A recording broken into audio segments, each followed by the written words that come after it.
Red Malabar spinach is a heat-loving plant that is easy to grow, and today I'm going to talk about how I grow red Malabar spinach.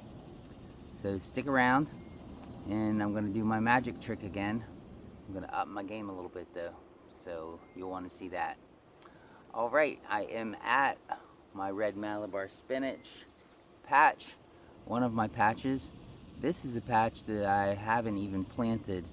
I've, for the past few years, just let this patch grow up from seeds that fall in the over the winter. The seeds will fall down.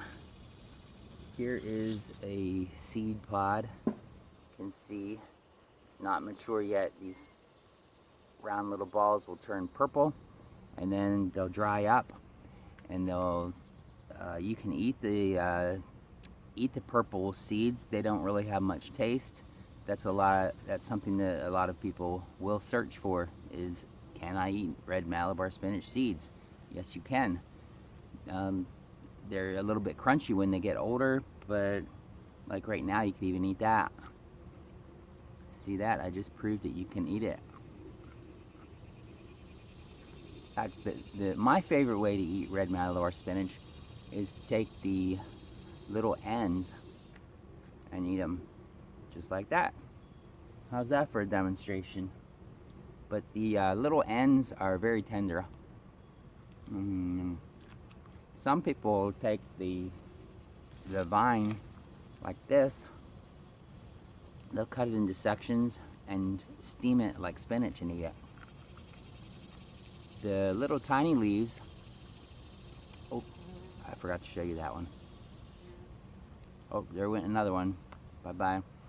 The little tiny leaves are the most tender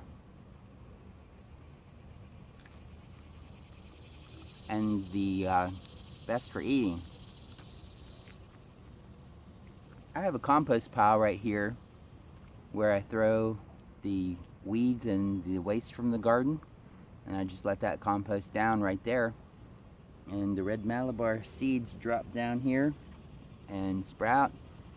I spend more time thinning this patch out, pulling the old vines, or the vines that are growing too much, pulling them off and throwing them on the ground to compost. I spend more time doing that than I do actually eating or tending to the vine. See, here's some vines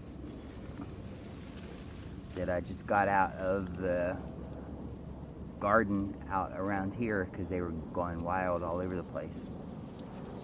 You do spend more time trying to control it than trying to grow it, actually, because it is so easy to grow. The vine will cover over your other plants, so you have to pull it off your other plants. That being said, it does take a while to get started in the springtime. It's one of those plants that, since it loves the heat and the humidity, it will take a while to get going. But this summer especially, it seems like people have been complaining about the heat. Red Malabar spinach does not complain about the heat, that's for sure. Let me show you how big some of these leaves get if you don't pick them, if you don't pay attention to the vine. Look at these things. This plant is a succulent, so it's almost like those little succulent plants that you get and grow in the containers. Look how thick that vine is on that leaf. And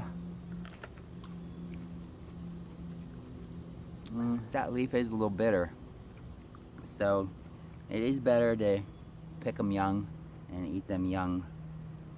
And someone was saying they sort of have a Swiss chard taste, which is very possible because Swiss chard can tend to be a little bitter. Let me try this stem.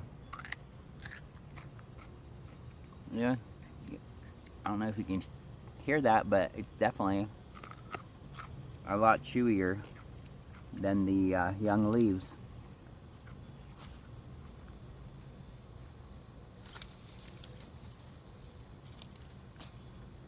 There's another big leaf over here.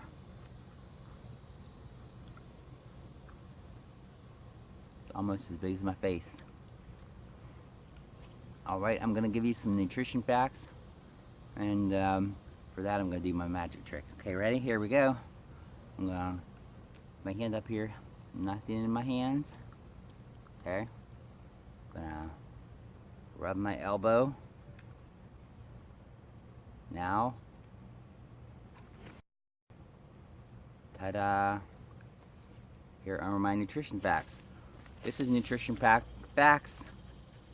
Nutrition facts per 100 grams. I like to read these so I get them accurate for you. And I got this from Wikipedia. Bacilla alba is an edible perennial vine in the family Basilicaceae. I'm not sure how you pronounce that because it's got a lot of E's and A's on the end. It is found in tropical Asia and Africa, where it is widely used as a leaf vegetable. It is native to the Indian subcontinent, Southeast Asia, and New Guinea. Nutrition facts per 100 grams. Calories, 19. Total fat, 0. And this is your percent of your daily value. Cholesterol, 0. That's good. Sodium, 1%. Potassium, 14%. That's pretty high on the potassium, isn't it? Wonder if this would be good to put in the bottom of a container where you're growing tomatoes with all that potassium. Total carbohydrate, 1%. Protein. Oh, this is on 1.8 grams of protein. It's 3%. Vitamin A, 160%. Calcium, 10%. Vitamin D, 0. Cobalamin, 0. Why did they tell you 0? Seems like they could just not list it. But that's a pretty cool word, though. Maybe that's why they do it. Vitamin C, 170%. Wow, that's pretty awesome. Iron, 6%. Vitamin B6, 10%. Magnesium, 16%.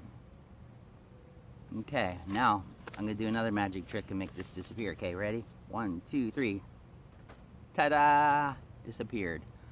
All right. So, that's red Malabar spinach. Hope you enjoyed my short show.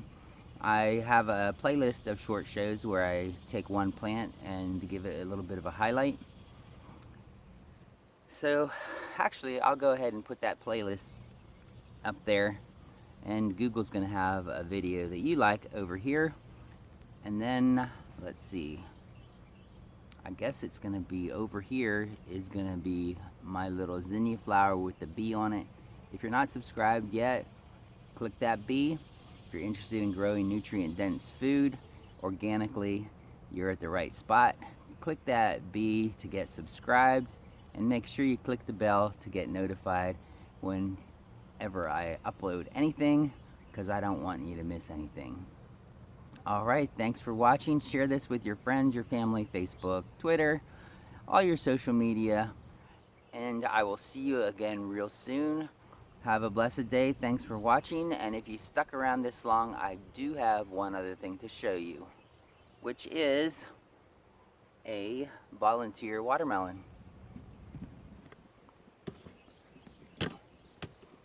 Look at this volunteer watermelon that grew right out of my compost patch. Look at that. That is so cool.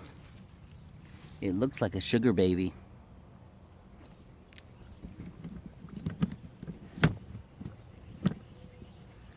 Alright, so click the video you want to watch. And again, I'll see you again real soon. Bye-bye.